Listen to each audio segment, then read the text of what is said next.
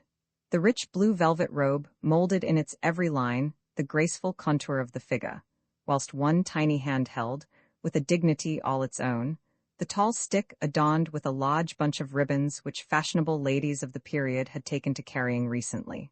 With a quick glance all around the room, Marguerite Blakeney had taken stock of everyone there. She nodded pleasantly to Sir Andrew F. Ffoulkes, whilst extending a hand to Lord Antony. "Hello, my Lord Tony, why, what are you doing here in Dover?" she said merrily.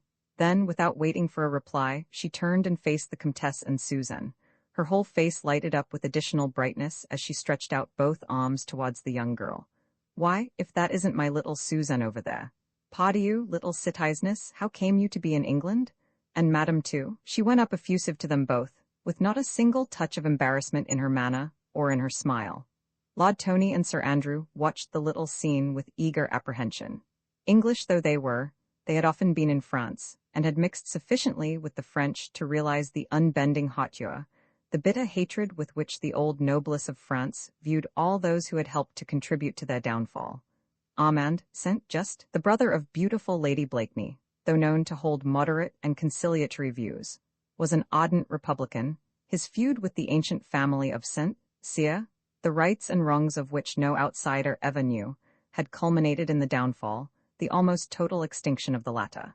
In France, St. Just and his party had triumphed, and here in England, face to face with these three refugees driven from their country, flying for their lives, bereft of all which centuries of luxury had given them, there stood a fair scion of those same Republican families which had hurled down a throne and uprooted an aristocracy whose origin was lost in the dim and distant vista of bygone centuries. She stood there before them, in all the unconscious insolence of beauty, and stretched out her dainty hand to them, as if she would, by that one act, bridge over the conflict and bloodshed of the past decade. "Suzanne, I forbid you to speak to that woman," said the Comtesse sternly, as she placed a restraining hand upon her daughter's arm. She had spoken in English, so that all might hear and understand, the two young English gentlemen, as well as the common innkeeper and his daughter. The latter literally gasped with horror at this foreign insolence, this impudence before her ladyship, who was English, now that she was Sir Percy's wife, and a friend of the Princess of Wales to boot. As for Lord Antony and Sir Andrew F. Ffoulkes, their very hearts seemed to stand still with horror at this gratuitous insult. One of them uttered an exclamation of appeal, the other one of warning, and instinctively both glanced hurriedly towards the door, whence a slow, drawly, not unpleasant voice had already been heard. Alone among those present, Marguerite Blakeney and the Comtesse de Tournay had remained seemingly unmoved. The latter, rigid, erect, and defiant, with one hand still upon her daughter's arm, seemed the very personification of unbending pride. For the moment Marguerite's sweet face had become as white as the soft tissue which swathed her throat, and a very keen observer might have noted that the hand which held the tall, beribboned stick was clenched, and trembled somewhat. But this was only momentary. The next instant the delicate eyebrows were raised slightly, the lips curved sarcastically upwards, the clear blue eyes looked straight at the rigid Comtesse, and with a slight shrug of the shoulders, "Hoity-toity, citizeness," she said gaily. "What fly stings you, pray?"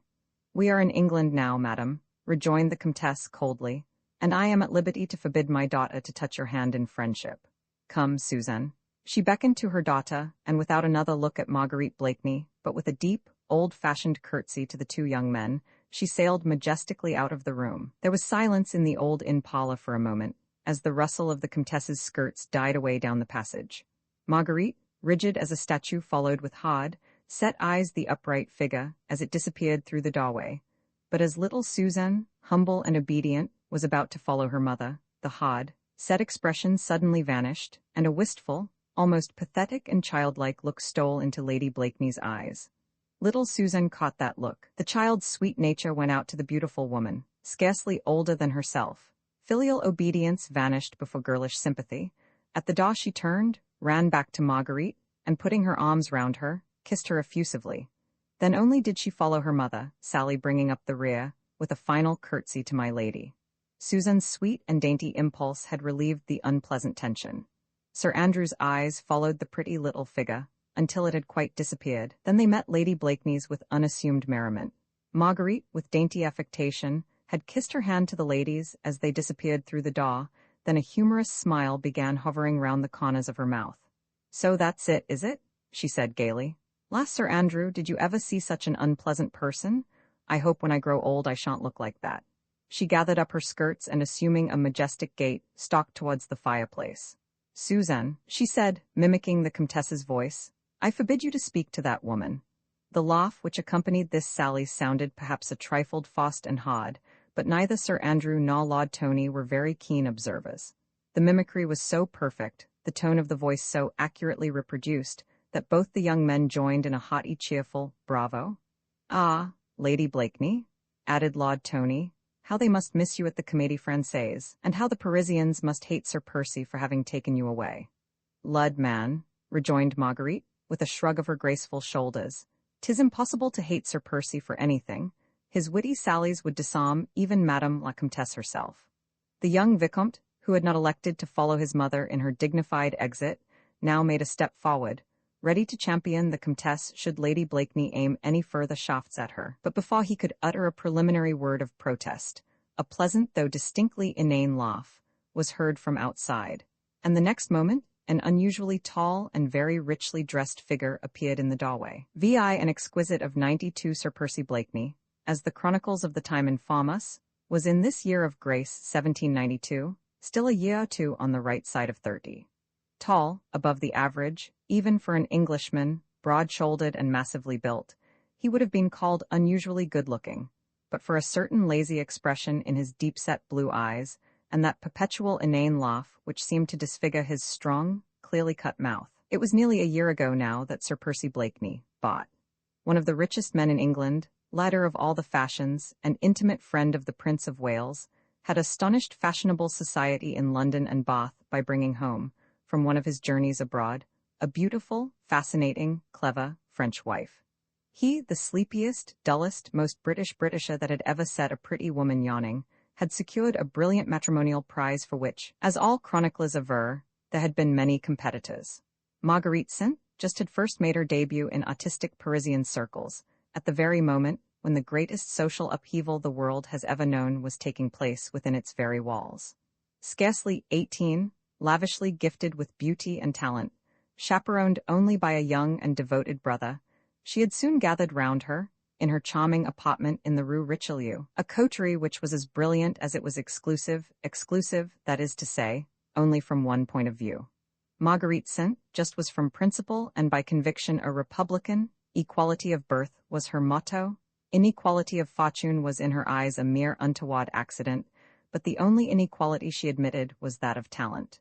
Money and titles may be hereditary, she would say, but brains are not, and thus her charming salon was reserved for originality and intellect, for brilliance and wit, for clever men and talented women, and the entrance into it was soon looked upon in the world of intellect, which even in those days and in those troublous times found its pivot in Paris, as the seal to an artistic career. Clever men, distinguished men, and even men of exalted station formed a perpetual and brilliant court round the fascinating young actress of the Comédie Française, and she glided through Republican, revolutionary, bloodthirsty Paris like a shining comet with a trail behind her of all that was most distinguished, most interesting, in intellectual Europe. Then the climax came.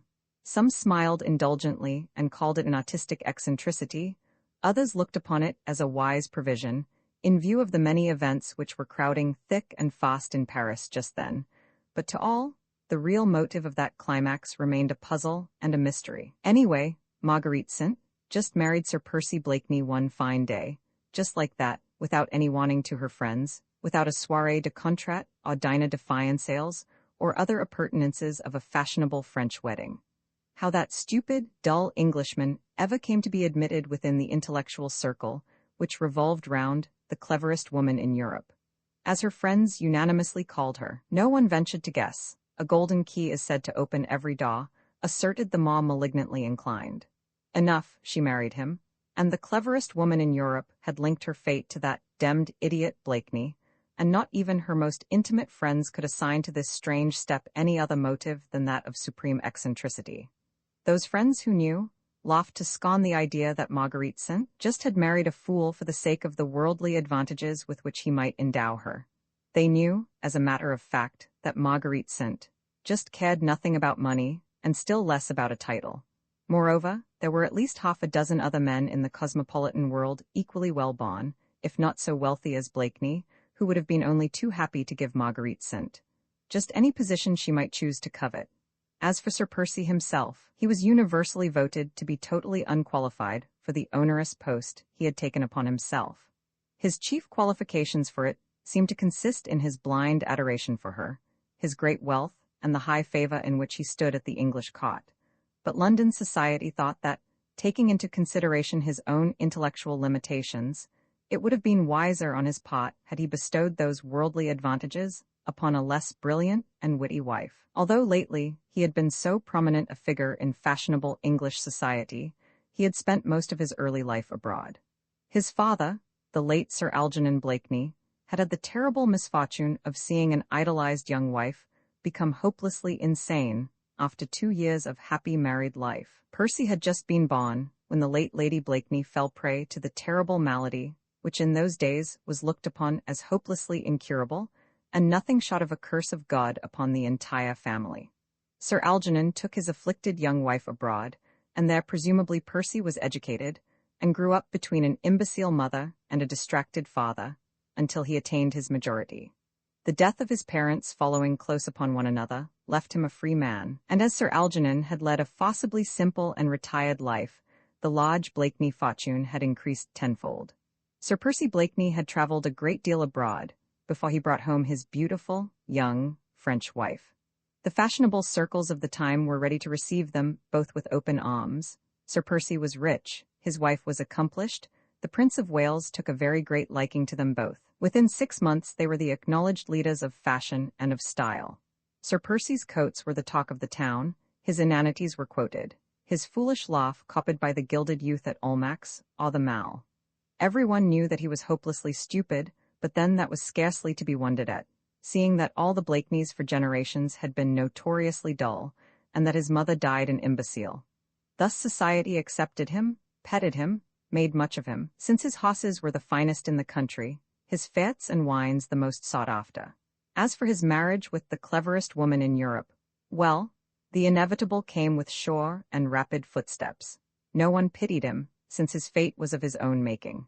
There were plenty of young ladies in England, of high birth and good looks, who would have been quite willing to help him to spend the Blakeney fortune, whilst smiling indulgently at his inanities and his good-humoured foolishness. Moreover, Sir Percy got no pity, because he seemed to require none. He seemed very proud of his clever wife, and to care little that she took no pains to disguise that good-natured contempt which she evidently felt for him, and that she even amused herself by sharpening her ready wits at his expense. But then, Blakeney was really too stupid to notice the ridicule with which his wife covered him, and if his matrimonial relations with the fascinating Parisian had not turned out all that his hopes and his dog-like devotion for her had pictured, society could never do more than vaguely guess at it. In his beautiful house at Richmond, he played second fiddle to his clever wife with imperturbable bonhomie. He lavished jewels and luxuries of all kinds upon her, which she took with inimitable grace, dispensing the hospitality of his superb mansion with the same graciousness with which she had welcomed the intellectual coterie of Paris. Physically, Sir Percy Blakeney was undeniably handsome, always excepting the lazy, bawd look which was habitual to him. He was always irreproachably dressed, and while the exaggerated, incroyable fashions, which had just crept across from Paris to England, with the perfect good taste innate in an English gentleman. On this special afternoon in September, in spite of the long journey by coach, in spite of rain and mud, his coat set irreproachably across his fine shoulders, His hands looked almost femininely white as they emerged through billowy frills of finest Mechlin lace. The extravagantly shot-waisted satin coat, wide-lapelled waistcoat, and tight-fitting striped breeches set off his massive figure to perfection, and in repose one might have admired so fine a specimen of English manhood until the foppish ways, the affected movements, the perpetual inane laugh, brought one's admiration of Sir Percy Blakeney to an abrupt close. He had lolled into the old-fashioned inn parlor, shaking the wet off his fine overcoat, then putting up a gold-rimmed eyeglass to his lazy blue eye, he surveyed the company, upon whom an embarrassed silence had suddenly fallen. "How do, Tony? How do, F. Fowkes?" he said, recognizing the two young men and shaking them by the hand. "Zounds, my dear fellow," he added, smothering a slight yawn, "did you ever see such a beastly day? Demmed climate this." With a quaint little laugh, half of embarrassment and half of sarcasm, Marguerite had turned towards her husband and was surveying him from head to foot, with an amused little twinkle in her merry blue eyes. "La," said Sir Percy, after a moment or two's silence, as no one offered any comment, "how sheepish you all look, what's up?" "Oh, nothing, Sir Percy," replied Marguerite, with a certain amount of gaiety, which, however, sounded somewhat forced, "nothing to disturb your equanimity, only an insult to your wife." The laugh which accompanied this remark was evidently intended to reassure Sir Percy as to the gravity of the incident. It apparently succeeded in that, for echoing the laugh, he rejoined placidly, "La m'dear, you don't say so. Begad, who was the bold man who dared to tackle you, eh?" Lord Tony tried to interpose, but had no time to do so, for the young Vicomte had already quickly stepped forward. "Monsieur," he said, prefixing his little speech with an elaborate bow, and speaking in broken English, "my mother, the Comtesse de Tournay de Basserive, has offensed madam, who, I see, is your wife. I cannot ask your pardon for my mother. What she does is right in my eyes, but I am ready to offer you the usual reparation between men of honor." The young man drew up his slim stature to its full height and looked very enthusiastic, very proud, and very hot as he gazed at 6 foot odd of gorgeousness, as represented by Sir Percy Blakeney, bought. "Lud, Sir Andrew," said Marguerite, with one of her merry infectious laughs, "look on that pretty picture, the English turkey and the French bantam." The simile was quite perfect, and the English turkey looked down with complete bewilderment upon the dainty little French bantam, which hovered quite threateningly around him. "La, sir," said Sir Percy at last, putting up his eyeglass and surveying the young Frenchman with undisguised wonderment, "where, in the cuckoo's name, did you learn to speak English?" "Monsieur," protested the Vicomte, somewhat abashed at the way his warlike attitude had been taken by the ponderous-looking Englishman. "I protest 'tis marvelous," continued Sir Percy imperturbably, "demmed marvelous. Don't you think so, Tony, eh? I vow I can't speak the French lingo like that." "What? Nay, I'll vouch for that," rejoined Marguerite. "Sir Percy has a British accent you could cut with a knife." "Monsieur," interposed the Vicomte earnestly and in still more broken English, "I fear you have not understand. I offer you the only possible reparation among gentlemen." "What the devil is that?" asked Sir Percy blandly. "My sod, monsieur," replied the Vicomte, who, though still bewildered, was beginning to lose his temper. "You are a sportsman, Lord Tony," said Marguerite merrily. 10 to 1 on the little bantam. But Sir Percy was staring sleepily at the Vicomte for a moment or two, through his partly closed heavy lids, then he smothered another yawn, stretched his long limbs, and turned leisurely away. "Lud love you, sir," he muttered good-humoredly, "Demmit, young man, what's the good of your sod to me?" What the Vicomte thought and felt at that moment, when that long-limbed Englishman treated him with such mocked insolence, might fill volumes of sound reflections. What he said resolved itself into a single articulate word, for all the others were choked in his throat by his surging wrath. "A duel, monsieur," he stammered.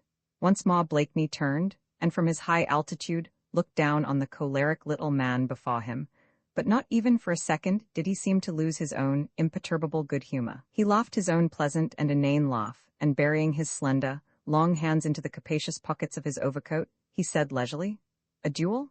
La, is that what he meant? Odds fish, you are a bloodthirsty young ruffian. Do you want to make a hole in a law-abiding man? As for me, sir, I never fight duels," he added, as he placidly sat down and stretched his long, lazy legs out before him. "Demmed uncomfortable things, duels, ain't they, Tony?" Now the Vicomte had no doubt vaguely heard that in England, the fashion of dueling amongst gentlemen had been suppressed by the law with a very stern hand.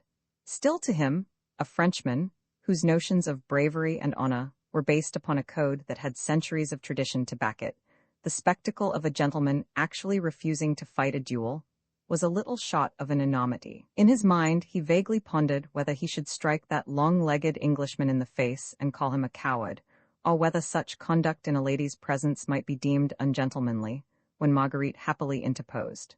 "I pray you, Lord Tony," she said in that gentle, sweet, musical voice of hers, "I pray you play the peacemaker. The child is bursting with rage and," she added with a soupçon of dry sarcasm, "might do Sir Percy an injury." She laughed a mocking little laugh, which, however, did not in the least disturb her husband's placid equanimity. "The British turkey has had the day," she said. Sir Percy would provoke all the saints in the calendar and keep his temper the while. But already Blakeney, good-humoured as ever, had joined in the laugh against himself. "Demmed smart that now, wasn't it?" he said, turning pleasantly to the Vicomte. "Clever woman, my wife, sir. You will find that out if you live long enough in England." "Sir Percy is right, Vicomte," here interposed Lord Antony, laying a friendly hand on the young Frenchman's shoulder.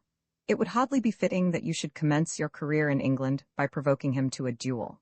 For a moment longer the Vicomte hesitated, then with a slight shrug of the shoulders directed against the extraordinary code of honor prevailing in this fog-ridden island, he said with becoming dignity, "Ah, well, if monsieur is satisfied, I have no griefs. You, Miller, are our protector. If I have done wrong, I withdraw myself."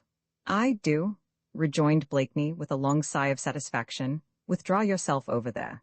Demmed excitable little puppy," he added under his breath. "Faith, F. Fawkes, if that's a specimen of the goods you and your friends bring over from France, my advice to you is, drop 'em mid-channel, my friend, or I shall have to see old Pitt about it. Get him to clap on a prohibitive tariff, and put you in the stocks and you smuggle." "La, Sir Percy, your chivalry misguides you," said Marguerite coquettishly. "You forget that you yourself have imported one bundle of goods from France." Blakeney slowly rose to his feet, and making a deep and elaborate bow before his wife, he said with consummate gallantry, "I had the pick of the market, madam, and my taste is unerring." "More so than your chivalry, I fear," she retorted sarcastically. "Odds life, dear, be reasonable. Do you think I am going to allow my body to be made a pincushion of by every little frog-eater who don't like the shape of your nose?" "Lud, Sir Percy," laughed Lady Blakeney as she bobbed him a quaint and pretty curtsy, "you need not be afraid. 'Tis not the men who dislike the shape of my nose." "Afraid be demmed. Do you impugn my bravery, madam? I don't patronize the ring for nothing, do I, Tony? I've put up the fists with Red Sam before now, and he didn't get it all his own way either." "'S faith, Sir Percy," said Marguerite with a long and merry laugh that went echoing along the old oak rafters of the parlor. "I would I had seen you then. Ha, ha, ha, ha, you must have looked a pretty picture, and to be afraid of a little French boy. Ha, ha, ha, ha, ha, ha, ha, he, echoed Sir Percy good-humoredly. "La, madam, you honour me? Zooks. F. Fawkes, mock ye that? I have made my wife laugh. The cleverest woman in Europe. Odds fish, we must have a bowl on that." And he tapped vigorously on the table near him. "Hey, Jelly, quick man, here, Jelly." Harmony was once more restored. Mr. Jellyband, with a mighty effort, recovered himself from the many emotions he had experienced within the last half-hour. "A bowl of punch, Jelly, hot and strong, eh?" said Sir Percy. "The wits that have just made a clever woman laugh must be whetted. Ha, ha, ha, hasten, my good Jelly." "Nay, there is no time, Sir Percy," interposed Marguerite. "The skipper will be here directly, and my brother must get on board, or the Daydream will miss the tide." "Time, dear? There is plenty of time for any gentleman to get drunk and get on board before the turn of the tide." "I think, your ladyship," said Jellyband, respectfully, "that the young gentleman is coming along now with Sir Percy's skipper." "That's right," said Blakeney. "Then Armand can join us in the merry bowl. Think you, Tony," he added, turning towards the Vicomte, "that the jackanapes of yours will join us in a glass? Tell him that we drink in token of reconciliation." "In fact, you are all such merry company," said Marguerite, "that I trust you will forgive me if I bid my brother goodbye in another room." It would have been bad form to protest. Both Lord Antony and Sir Andrew felt that Lady Blakeney could not altogether be in tune with them at the moment. Her love for her brother, Armand St. Just, was deep and touching in the extreme. He had just spent a few weeks with her in her English home, and was going back to serve his country, at the moment when death was the usual reward for the most enduring devotion.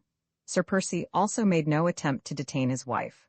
With that perfect, somewhat affected gallantry which characterized his every movement, he opened the coffee-room door for her, and made her the most approved and elaborate bow, which the fashion of the time dictated, as she sailed out of the room without bestowing on him more than a passing, slightly contemptuous glance. Only Sir Andrew F. Ffoulkes, whose every thought since he had met Suzanne de Tournay seemed keener, more gentle, more innately sympathetic, noted the curious look of intense longing, of deep and hopeless passion, with which the inane and flippant Sir Percy followed the retreating figure of his brilliant wife. Roman 7, the secret orchard once outside the noisy coffee-room, alone in the dimly lighted passage, Marguerite Blakeney seemed to breathe more freely. She heaved a deep sigh, like one who had long been oppressed with the heavy weight of constant self-control, and she allowed a few tears to fall unheeded down her cheeks. Outside the rain had ceased, and through the swiftly passing clouds, the pale rays of an after-storm sun shone upon the beautiful white coast of Kent and the quaint, irregular houses that clustered round the Admiralty Pier. Marguerite Blakeney stepped onto the porch and looked out to sea. Silhouetted against the ever-changing sky, a graceful schooner with white sails set was gently dancing in the breeze. The Daydream it was, Sir Percy Blakeney's yacht, which was ready to take Armand sent just back to France into the very midst of that seething, bloody revolution which was overthrowing a monarchy, attacking a religion, destroying a society, in order to try and rebuild upon the ashes of tradition a new utopia, of which a few men dreamed, but which none had the power to establish. In the distance, two figures were approaching the Fisherman's Rest. One, an oldish man, with a curious fringe of grey hairs round a rotund and massive chin, and who walked with that peculiar rolling gait which invariably betrays the seafaring man. The other, a young, slight figure, neatly and becomingly dressed in a dark, many-caped overcoat. He was clean-shaved, and his dark hair was taken well back over a clear and noble forehead. "Armand," said Marguerite Blakeney, as soon as she saw him approaching from the distance, and a happy smile shone on her sweet face, even through the tears. A minute or two later brother and sister were locked in each other's arms, while the old skipper stood respectfully on one side. "How much time have we got, Briggs?" asked Lady Blakeney. "Before St. just need go on board. We ought to weigh anchor before half an hour, your ladyship," replied the old man, pulling at his grey fallock. Linking her arm in his, Marguerite led her brother towards the cliffs. "Half an hour," she said, looking wistfully out to sea.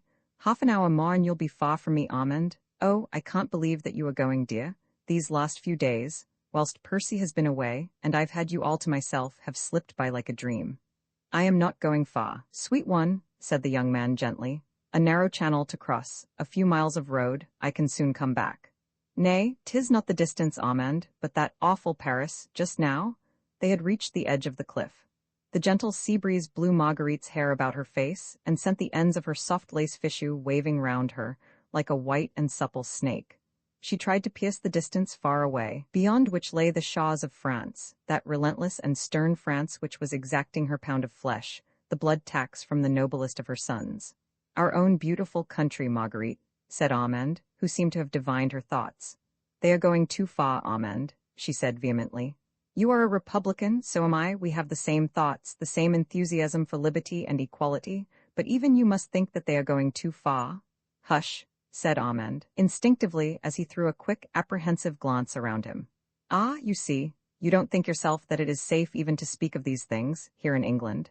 She clung to him suddenly with strong, almost motherly passion. "Don't go, Armand," she begged. "Don't go back." "What should I do if... Her voice was choked in sobs, her eyes, tender, blue and loving, gazed appealingly at the young man, who in his turn looked steadfastly into hers. "You would in any case be my own brave sister," he said gently. "Who would remember that, when France is in peril, it is not for her sons to turn their backs on her?" Even as he spoke, that sweet childlike smile crept back into her face, pathetic in the extreme, for it seemed drowned in tears. "Oh, Armand," she said quaintly, "I sometimes wish you had not so many lofty virtues. I assure you little sins are far less dangerous and uncomfortable. But you will be prudent," she added earnestly. "As far as possible, I promise you. Remember, dear, I have only you to care for me. Nay, sweet one, you have other interests now. Percy cares for you." A look of strange wistfulness crept into her eyes as she murmured, "He did, once, but surely—" There, dear, don't distress yourself on my account. Percy is very good." "Nay," he interrupted energetically, "I will distress myself on your account, my Margaret. Listen, dear, I have not spoken of these things to you before. Something always seemed to stop me when I wished to question you. But somehow, I feel as if I could not go away and leave you now without asking you one question. You need not answer it if you do not wish," he added, as he noted a sudden hard look, almost of apprehension, darting through her eyes. "What is it?" she asked simply. "Does Sir Percy Blakeney know that, I mean, does he know the part you played in the arrest of the Marquis de St. Cyr?" She laughed, a mirthless, bitter, contemptuous laugh, which was like a jarring chord in the music of her voice. "That I denounced the Marquis de St. Cyr, you mean, to the tribunal that ultimately sent him and all his family to the guillotine? Yes, he does know. I told him after I married him." "You told him all the circumstances, which so completely exonerated you from any blame." "It was too late to talk of circumstances. He heard the story from other sources. My confession came too tardily, it seems. I could no longer plead extenuating circumstances. I could not demean myself by trying to explain. And now I have the satisfaction, Armand, of knowing that the biggest fool in England has the most complete contempt for his wife." She spoke with vehement bitterness this time, and Armand St. who loved her so dearly, felt that he had placed a somewhat clumsy finger upon an aching wound. "But Sir Percy loved you, Margaret?" he repeated gently. "Loved me? Well, Armand, I thought at one time that he did, or I should not have married him. I dare say," she added, speaking very rapidly, as if she were about to lay down a heavy burden which had oppressed her for months, "I dare say that even you thought, as everybody else did, that I married Sir Percy because of his wealth. But I assure you, dear, that it was not so. He seemed to worship me with a curious intensity of concentrated passion, which went straight to my heart. I had never loved anyone before, as you know, and I was 24 then, so I naturally thought that it was not in my nature to love. But it has always seemed to me that it must be heavenly to be loved blindly, passionately, wholly, worshipped, in fact. And the very fact that Percy was slow and stupid was an attraction for me, as I thought he would love me all the more. A clever man would naturally have other interests, an ambitious man other hopes. I thought that a fool would worship and think of nothing else. And I was ready to respond, Armand. I would have allowed myself to be worshipped and given infinite tenderness in return." She sighed, and there was a world of disillusionment in that sigh. Armand St. had allowed her to speak on without interruption. He listened to her, whilst allowing his own thoughts to run riot. It was terrible to see a young and beautiful woman, a girl in all but name, still standing almost at the threshold of her life, yet bereft of hope, bereft of illusions, bereft of all those golden and fantastic dreams which should have made her youth one long, perpetual holiday. Yet perhaps, though he loved his sister dearly, perhaps he understood. He had studied men in many countries, men of all ages, men of every grade of social and intellectual status, and inwardly he understood what Marguerite had left unsaid. Granted that Percy Blakeney was dull-witted, but in his slow-going mind, there would still be room for that ineradicable pride of a descendant of a long line of English gentlemen.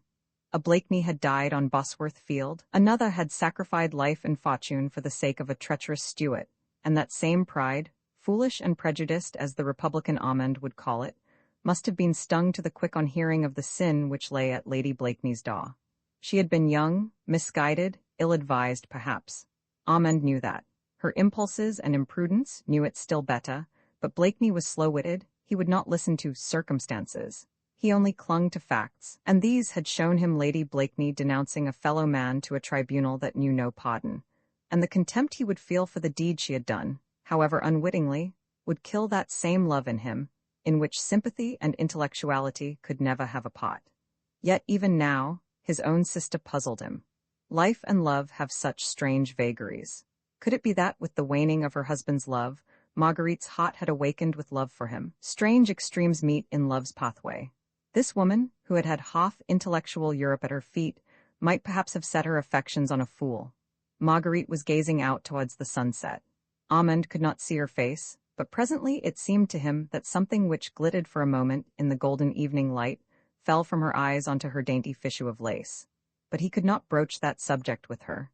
He knew her strange, passionate nature so well, and knew that reserve which lurked behind her frank, open ways. They had always been together, these two, for their parents had died when Armand was still a youth, and Marguerite but a child. He, some 8 years her senior, had watched over her until her marriage, had chaperoned her during those brilliant years spent in the flat of the Rue de Richelieu, and had seen her enter upon this new life of hers, here in England, with much sorrow and some foreboding. This was his first visit to England since her marriage, and the few months of separation had already seemed to have built up a slight, thin partition between brother and sister. The same deep, intense love was still there, on both sides, but each now seemed to have a secret orchard, into which the other dared not penetrate. There was much Armand Saint, just could not tell his sister. The political aspect of the revolution in France was changing almost every day. She might not understand how his own views and sympathies might become modified, even as the excesses, committed by those who had been his friends, grew in horror and in intensity. And Marguerite could not speak to her brother about the secrets of her heart. She hardly understood them herself. She only knew that, in the midst of luxury, she felt lonely and unhappy. And now Armand was going away. She feared for his safety, she longed for his presence. She would not spoil these last few sadly sweet moments by speaking about herself. She led him gently along the cliffs, then down to the beach. Their arms linked in one another's, they had still so much to say that lay just outside that secret orchard of theirs. Roman 8, the accredited agent, the afternoon was rapidly drawing to a close, and a long, chilly English summer's evening was throwing a misty pall over the green Kentish landscape. The Daydream had set sail, and Marguerite Blakeney stood alone on the edge of the cliff over an hour, watching those white sails, which bore so swiftly away from her the only being who really cared for her, whom she dared to love, whom she knew she could trust. Some little distance away to her left the lights from the coffee room of the Fisherman's Rest glittered yellow in the gathering mist. From time to time, it seemed to her aching nerves as if she could catch from thence the sound of merrymaking and of jovial talk, or even that perpetual, senseless laugh of her husband's, which grated continually upon her sensitive ears. Sir Percy had had the delicacy to leave her severely alone. She supposed that, in his own stupid, good-natured way, he may have understood that she would wish to remain alone, while those white sails disappeared into the vague horizon, so many miles away. He, whose notions of propriety and decorum were supersensitive, had not suggested even that an attendant should remain within call. Marguerite was grateful to her husband for all this. She always tried to be grateful to him for his thoughtfulness, which was constant, and for his generosity, which really was boundless. She tried even at times to curb the sarcastic, bitter thoughts of him, which made her, in spite of herself, say cruel, insulting things which she vaguely hoped would wound him. Yes, she often wished to wound him, to make him feel that she too held him in contempt, that she too had forgotten that she had almost loved him. Loved that inane fop, whose thoughts seemed unable to saw beyond the tying of a cravat or the new cut of a coat. Bah, and yet, vague memories, that were sweet and ardent and attuned to this calm summer's evening, came wafted back to her memory, on the invisible wings of the light sea breeze. The time when first he worshipped her, he seemed so devoted, a very slave, and there was a certain latent intensity in that love which had fascinated her. Then suddenly that love, that devotion, which throughout his courtship she had looked upon as the slavish fidelity of a dog, seemed to vanish completely. 24 hours after the simple little ceremony at Old St. Roch, she had told him the story of how, inadvertently, she had spoken of certain matters connected with the Marquis de Saint-Cyr before some men, her friends, who had used this information against the unfortunate Marquis and sent him and his family to the guillotine. She hated the Marquis. Years ago, Armand, her dear brother, loved Angèle de Saint-Cyr, but Saint just was a plebeian, and the Marquis full of the pride and arrogant prejudices of his caste. One day Armand, the respectful, timid lover, ventured on sending a small poem, enthusiastic, ardent, passionate, to the idol of his dreams. The next night he was waylaid just outside Paris by the valets of Marquis de Saint-Cyr, and ignominiously thrashed like a dog within an inch of his life, because he had dared to raise his eyes to the daughter of the aristocrat. The incident was one which, in those days, some 2 years before the Great Revolution, was of almost daily occurrence in France. Incidents of that type, in fact, led to bloody reprisals, which a few years later sent most of those haughty heads to the guillotine. Marguerite remembered it all.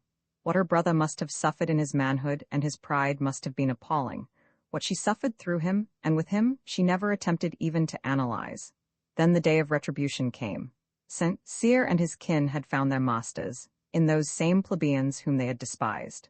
Armand and Marguerite, both intellectual, thinking beings, adopted with the enthusiasm of their years the utopian doctrines of the Revolution, while the Marquis de Saint-Cyr and his family fought inch by inch for the retention of those privileges which had placed them socially above their fellow men. Marguerite, impulsive, thoughtless, not calculating the purport of her words, still smarting under the terrible insult her brother had suffered at the Marquis' hands, happened to hear, amongst her own coterie, that the St. Cyrs were in treasonable correspondence with Austria, hoping to obtain the emperor's support to quell the growing revolution in their own country. In those days, one denunciation was sufficient. Marguerite's few thoughtless words anent the Marquis de St. Cyr bore fruit within 24 hours. He was arrested. His papers were searched. Letters from the Austrian emperor, promising to send troops against the Paris populace, were found in his desk. He was arraigned for treason against the nation and sent to the guillotine, whilst his family, his wife, and his sons shared in this awful fate. Marguerite, horrified at the terrible consequences of her own thoughtlessness, was powerless to save the Marquis. His own coterie, the leaders of the revolutionary movement, all proclaimed her as a heroine, and when she married Sir Percy Blakeney, she did not perhaps altogether realize how severely he would look upon the sin which she had so inadvertently committed, and which still lay heavily upon her soul. She made full confession of it to her husband, trusting his blind love for her, her boundless power over him, to soon make him forget what might have sounded unpleasant to an English ear. Certainly at the moment, he seemed to take it very quietly. Hardly, in fact, did he appear to understand the meaning of all she said. But what was more certain still, was that never after that could she detect the slightest sign of that love, which she once believed had been wholly hers. Now they had drifted quite apart, and Sir Percy seemed to have laid aside his love for her, as he would an ill-fitting glove. She tried to rouse him by sharpening her ready wit against his dull intellect, endeavoring to excite his jealousy, if she could not rouse his love. Tried to goad him to self-assertion, but all in vain. He remained the same, always passive, drawling, sleepy, always courteous, invariably a gentleman. She had all that the world and a wealthy husband can give to a pretty woman, yet on this beautiful summer's evening, with the white sails of the daydream finally hidden by the evening shadows, she felt more lonely than that poor tramp who plodded his way wearily along the rugged cliffs. With another heavy sigh, Marguerite Blakeney turned her back upon the sea and cliffs, and walked slowly back towards the Fisherman's Rest. As she drew near, the sound of revelry, of gay, jovial laughter, grew louder and more distinct. She could distinguish Sir Andrew F. Falk's pleasant voice, Lord Tony's boisterous guffaws, her husband's occasional, drawly, sleepy comments. Then realizing the loneliness of the road and the fast-gathering gloom round her, she quickened her steps. The next moment she perceived a stranger coming rapidly towards her. Marguerite did not look up. She was not the least nervous, and the Fisherman's Rest was now well within call. The stranger paused when he saw Marguerite coming quickly towards him, and just as she was about to slip past him, he said very quietly, "Citoyenne Saint, just." Marguerite uttered a little cry of astonishment at thus hearing her own familiar maiden name uttered so close to her. She looked up at the stranger, and this time, with a cry of unfeigned pleasure, she put out both her hands effusively towards him. "Chauvelin!" she exclaimed. "Himself, citoyenne, at your service," said the stranger, gallantly kissing the tips of her fingers. Marguerite said nothing for a moment or two, as she surveyed with obvious delight the not very prepossessing little figure before her. Chauvelin was then nearer 40 than 30, a clever, shrewd-looking personality, with a curious fox-like expression in the deep, sunken eyes. He was the same stranger who an hour or two previously had joined Mr. Jellyband in a friendly glass of wine. "Chauvelin, my friend," said Marguerite, with a pretty little sigh of satisfaction. "I am mightily pleased to see you."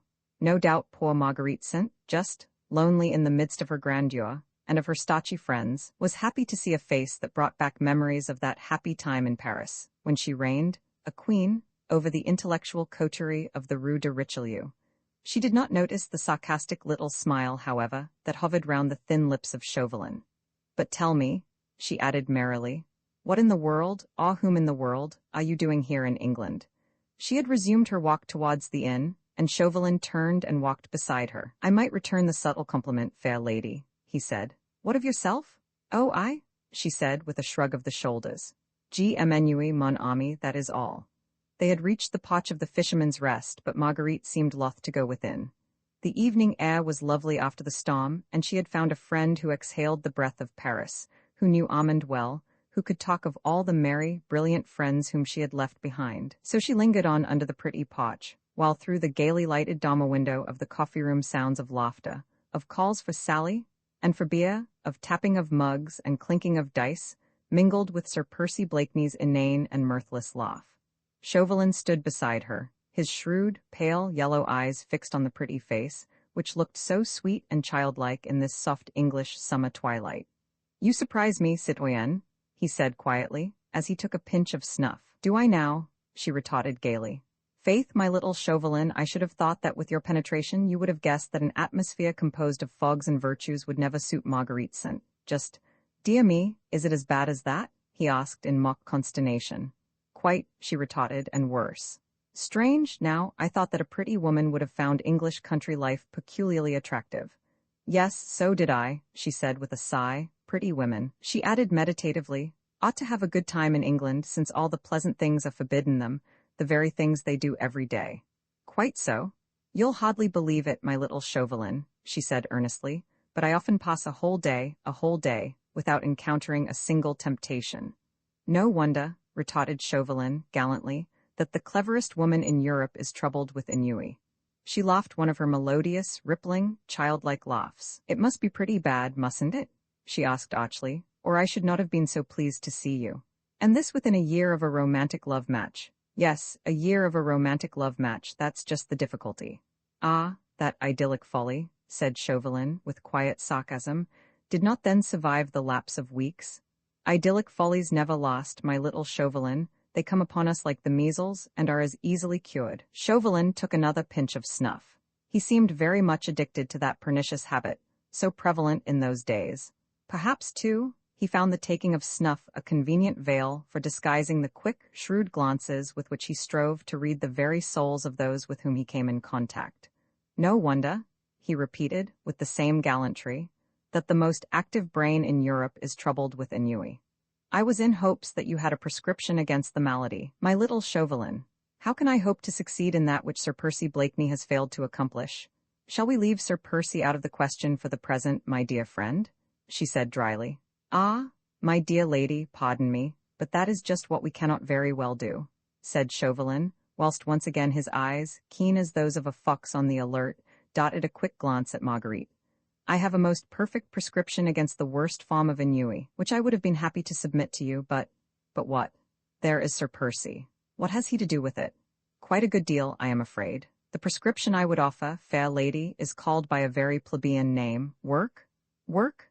Chauvelin looked at Marguerite long and scrutinizingly. It seemed as if those keen, pale eyes of his were reading every one of her thoughts.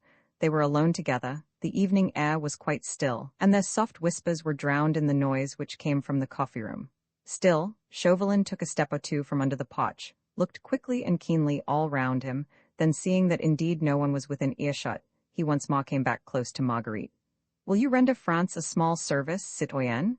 He asked, with a sudden change of manner, which lent his thin, fox-like face a singular earnestness. La man, she replied flippantly, how serious you look all of a sudden. Indeed, I do not know if I would render France a small service. At any rate, it depends upon the kind of service she, or you, want. Have you ever heard of the Scarlet Pimpernel, citoyenne Saint-Just? Asked Chauvelin, abruptly. Heard of the Scarlet Pimpernel? She retorted with a long and merry laugh. Faith, man, we talk of nothing else. We have hats a la Scarlet Pimpernel. Our horses are called Scarlet Pimpernel. At the Prince of Wales' supper party the other night, we had a soufflé a la Scarlet Pimpernel. Lud, she added gaily, the other day I ordered at my milliner's a blue dress trimmed with green, and bless me, if she did not call that a la Scarlet Pimpernel. Chauvelin had not moved while she prattled merrily along. He did not even attempt to stop her when her musical voice and her childlike laugh went echoing through the still evening air. But he remained serious and earnest whilst she laughed, and his voice, clear, incisive, and hard, was not raised above his breath as he said, Then, as you have heard of that enigmatical personage, citoyenne, you must also have guessed and know that the man who hides his identity under that strange pseudonym is the most bitter enemy of our republic, of France, of men like Armand Saint-Just. La, she said with a quaint little sigh, I dare swear he is. France has many bitter enemies these days. But you, citoyenne, are a daughter of France and should be ready to help her in a moment of deadly peril. My brother Armand devotes his life to France, she retorted proudly. As for me, I can do nothing here in England. Yes, you, he urged still more earnestly, whilst his thin, fox-like face seemed suddenly to have grown impressive and full of dignity. Here in England, citoyenne, you alone can help us. Listen, I have been sent over here by the Republican government as its representative. I present my credentials to Mr. Pitt in London tomorrow. One of my duties here is to find out all about this League of the Scarlet Pimpernel, which has become a standing menace to France, since it is pledged to help our cursed aristocrats, traitors to their country and enemies of the people, to escape from the just punishment which they deserve. You know as well as I do, citoyenne, that once they are over here, those French émigrés try to rouse public feeling against the Republic. They are ready to join issue with any enemy bold enough to attack France. Now, within the last month, scores of these émigrés, some only suspected of treason, others actually condemned by the Tribunal of Public Safety, have succeeded in crossing the Channel. Their escape in each instance was planned, organized, and effected by this society of young English jackanapes, headed by a man whose brain seems as resourceful as his identity is mysterious. All the most strenuous efforts on the part of my spies have failed to discover who he is, whilst the others are the hands, he is the head, who beneath this strange anonymity calmly works at the destruction of France. I mean to strike at that head, and for this, I want your help. Through him afterwards, I can reach the rest of the gang. He is a young buck in English society, of that I feel sure. Find that man for me, citoyenne? He urged. Find him for France. Marguerite had listened to Chauvelin's impassioned speech without uttering a word, scarce making a movement, hardly daring to breathe. She had told him before that this mysterious hero of romance was the talk of the smart set to which she belonged. Already, before this, her heart and her imagination had been stirred by the thought of the brave man, who, unknown to fame, had rescued hundreds of lives from a terrible, often an unmerciful fate. She had but little real sympathy with those haughty French aristocrats, insolent in their pride of caste, of whom the Comtesse de Tournay de Basserive was so typical an example. But republican and liberal-minded though she was from principle, she hated and loathed the methods which the young republic had chosen for establishing itself. She had not been in Paris for some months. The horrors and bloodshed of the Reign of Terror, culminating in the September massacres, had only come across the Channel to her as a faint echo. Robespierre, Danton, Marat, she had not known in their new guise of bloody judiciaries, merciless wielders of the guillotine. Her very soul recoiled in horror from these excesses, to which she feared her brother Armand, moderate republican as he was, might become one day the Holocaust. Then, when first she heard of this band of young English enthusiasts, who, for sheer love of their fellowmen, dragged women and children, old and young men, from a horrible death, her heart had glowed with pride for them. And now, as Chauvelin spoke, her very soul went out to the gallant and mysterious leader of the reckless little band, who risked his life daily, who gave it freely and without ostentation, for the sake of humanity. Her eyes were moist when Chauvelin had finished speaking. The lace at her bosom rose and fell with her quick, excited breathing. She no longer heard the noise of drinking from the inn. She did not heed her husband's voice or his inane laugh. Her thoughts had gone wandering in search of the mysterious hero. Ah, there was a man she might have loved had he come her way. Everything in him appealed to her romantic imagination.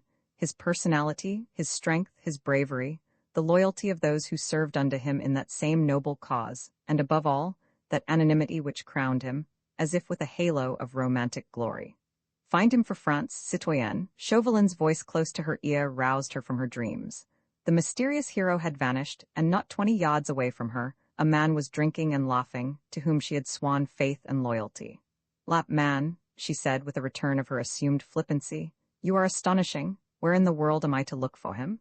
"You go everywhere, citoyenne," whispered Chauvelin, insinuatingly. "Lady Blakeney is the pivot of social London, so I am told. You see everything. You hear everything." "Easy, my friend," retorted Marguerite, drawing herself up to her full height and looking down, with a slight thought of contempt on the small, thin figure before her. "Easy, you seem to forget that there are 6 feet of Sir Percy Blakeney, and a long line of ancestors to stand between Lady Blakeney and such a thing as you propose." "For the sake of France, citoyenne?" reiterated Chauvelin, earnestly. "Tush, man, you talk nonsense anyway, for even if you did know who this Scarlet Pimpernel is, you could do nothing to him. An Englishman?" "I'd take my chance of that," said Chauvelin, with a dry, rasping little laugh. "At any rate, we could send him to the guillotine first to cool his ardor, then, when there is a diplomatic fuss about it, we can apologize, humbly, to the British government and, if necessary, pay compensation to the bereaved family." "What you propose is horrible, Chauvelin," she said, drawing away from him as from some noisome insect. "Whoever the man may be, he is brave and noble, and never, do you hear me? Never would I lend a hand to such villainy. You prefer to be insulted by every French aristocrat who comes to this country? Chauvelin had taken sure aim when he shot this tiny shaft. Marguerite's fresh young cheeks became a touch more pale, and she bit her under lip, for she would not let him see that the shaft had struck home. "That is beside the question," she said at last with indifference. "I can defend myself, but I refuse to do any dirty work for you, or for France. You have other means at your disposal. You must use them, my friend." And without another look at Chauvelin, Marguerite Blakeney turned her back on him and walked straight into the inn. "That is not your last word, citoyenne," said Chauvelin, as a flood of light from the passage illumined her elegant, richly clad figure. "We meet in London, I hope?" "We meet in London," she said, speaking over her shoulder at him, "but that is my last word." She threw open the coffee-room door and disappeared from his view, but he remained under the porch for a moment or two, taking a pinch of snuff. He had received a rebuke and a snub, but his shrewd, fox-like face looked neither abashed nor disappointed. On the contrary, a curious smile, half sarcastic and wholly satisfied, played around the corners of his thin lips. Roman 9. The outrage, a beautiful starlit night, had followed on the day of incessant rain. A cool, balmy, late summer's night, essentially English in its suggestion of moisture and scent of wet earth and dripping leaves. The magnificent coach, drawn by 4 of the finest thoroughbreds in England, had driven off along the London road, with Sir Percy Blakeney on the box, holding the reins in his slender feminine hands, and beside him Lady Blakeney, wrapped in costly furs. A 50-mile drive on a starlit summer's night. Marguerite had hailed the notion of it with delight. Sir Percy was an enthusiastic whip. His 4 thoroughbreds, which had been sent down to Dover a couple of days before, were just sufficiently fresh and restive to add zest to the expedition, and Marguerite reveled in anticipation of the few hours of solitude, with the soft night breeze fanning her cheeks, her thoughts wandering, whither away. She knew from old experience that Sir Percy would speak little, if at all. He had often driven her on his beautiful coach for hours at night, from point to point, without making more than 1 or 2 casual remarks upon the weather or the state of the roads. He was very fond of driving by night, and she had very quickly adopted his fancy. As she sat next to him hour after hour, admiring the dexterous, certain way in which he handled the reins, she often wondered what went on in that slow-going head of his. He never told her, and she had never cared to ask. At the Fisherman's Rest, Mr. Jellyband was going the round, putting out the lights. His bar customers had all gone, but upstairs in the snug little bedrooms, Mr. Jellyband had quite a few important guests. The Comtesse de Tournay, with Suzanne, and the Vicomte, and there were 2 more bedrooms ready for Sir Andrew F. Ffoulkes and Lord Antony Dewhurst, if the 2 young men should elect to honor the ancient hostelry and stay the night. For the moment, these 2 young gallants were comfortably installed in the coffee-room before the huge log fire, which, in spite of the mildness of the evening, had been allowed to burn merrily. "I say, Jelly, has everyone gone?" asked Lord Tony, as the worthy landlord still busied himself clearing away glasses and mugs. "Everyone, as you see, my lord. And all your servants gone to bed, all except the boy on duty in the bar, and," added Mr. Jellyband with a laugh, "I expect he'll be asleep afore long, the rascal. Then we can talk here undisturbed for half an hour." "At your service, my lord. I'll leave your candles on the dresser, and your rooms are quite ready. I sleep at the top of the house myself, but if your lordship'll only call loudly enough, I dare say I shall hear." "All right, Jelly, and, I say, put the lamp out. The fire'll give us all the light we need, and we don't want to attract the passer-by." "Al rye, my lord." Mr. Jellyband did as he was bid. He turned out the quaint old lamp that hung from the rafted ceiling and blew out all the candles. "Let's have a bottle of wine, Jelly," suggested Sir Andrew. "Al rye, sir?" Jellyband went off to fetch the wine. The room now was quite dark, save for the circle of ruddy and fitful light formed by the brightly blazing logs in the hearth. "Is that all, gentlemen?" asked Jellyband, as he returned with a bottle of wine and a couple of glasses, which he placed on the table. "That'll do nicely, thanks, Jelly," said Lord Tony. "Good night, my lord. Good night, sir." "Good night, Jelly." The 2 young men listened, whilst the heavy tread of Mr. Jellyband was heard echoing along the passage and staircase. Presently even that sound died out, and the whole of the Fisherman's Rest seemed wrapped in sleep, save the 2 young men drinking in silence beside the hearth. For while no sound was heard, even in the coffee-room, save the ticking of the old grandfather's clock and the crackling of the burning wood. "All right again this time, F. Ffoulkes?" asked Lord Antony at last. Sir Andrew had been dreaming evidently, gazing into the fire, and seeing therein, no doubt, a pretty, piquant face, with large brown eyes and a wealth of dark curls round a childish forehead. "Yes," he said, still musing, "all right. No hitch? None. Lord Antony laughed pleasantly as he poured himself out another glass of wine. I need not ask, I suppose, whether you found the journey pleasant this time? No, friend, you need not ask, replied Sir Andrew gaily. It was all right.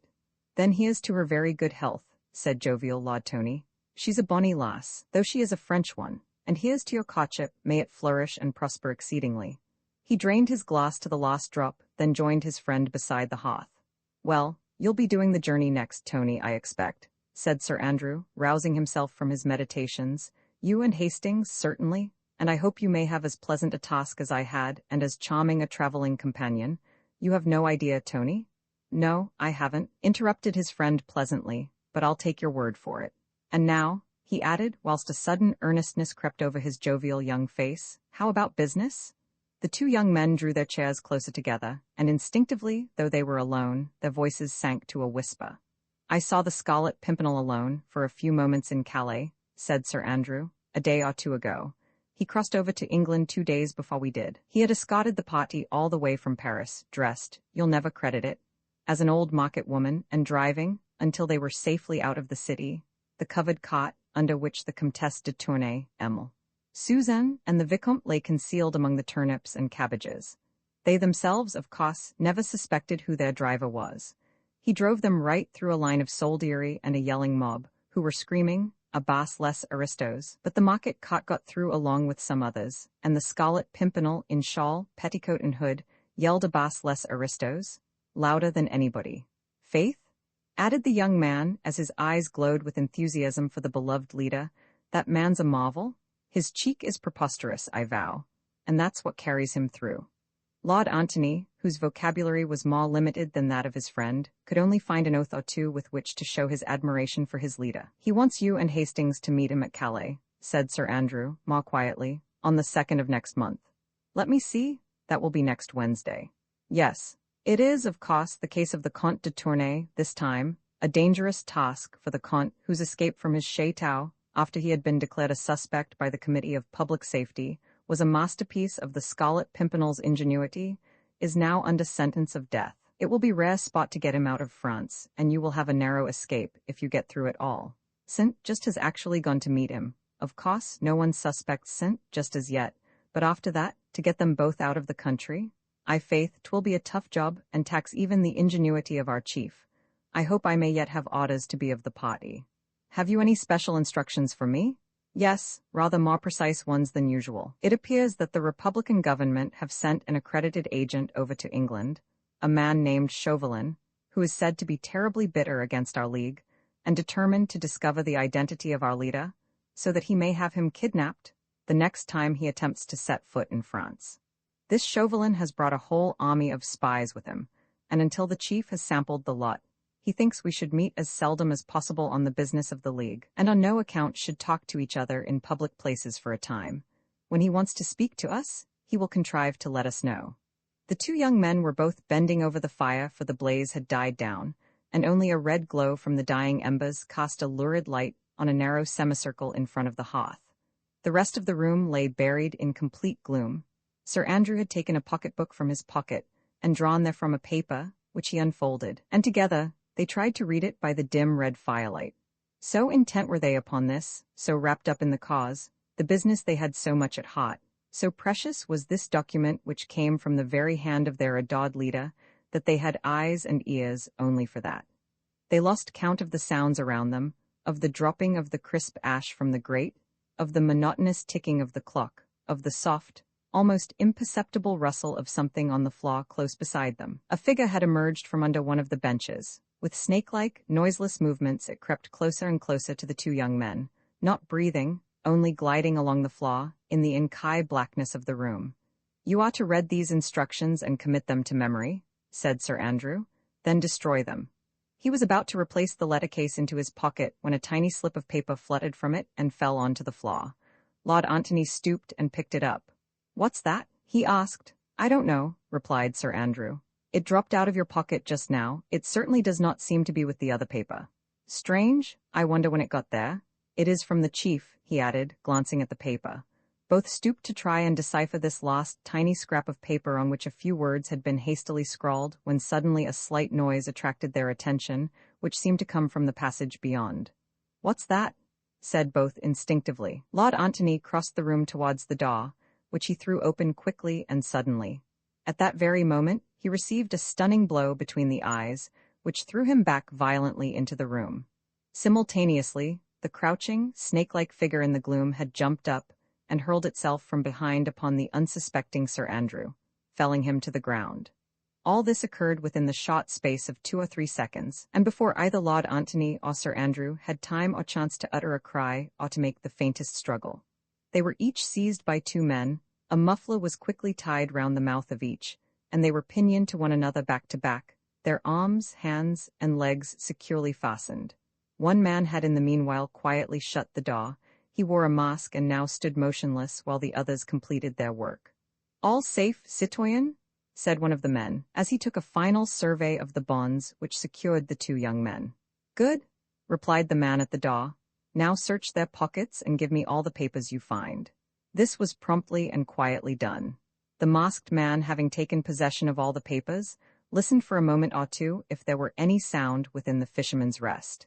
Evidently satisfied that this dastardly outrage had remained unheard, he once more opened the door and pointed peremptorily down the passage. The 4 men lifted Sir Andrew and Lord Antony from the ground, and as quietly, as noiselessly as they had come, they bore the 2 pinioned young gallants out of the inn and along the Dover road into the gloom beyond. In the coffee-room, the masked leader of this daring attempt was quickly glancing through the stolen papers. "Not a bad day's work on the whole," he muttered, as he quietly took off his mask, and his pale, fox-like eyes glittered in the red glow of the fire. "Not a bad day's work." He opened 1 or 2 letters from Sir Andrew F. Falk's pocketbook, noted the tiny scrap of paper which the 2 young men had only just had time to read, but one letter specially, signed Armand, just seemed to give him strange satisfaction. "Armand, just a traitor after all," he murmured. "Now, fair Marguerite Blakeney," he added viciously between his clenched teeth, "I think that you will help me to find the Scarlet Pimpernel."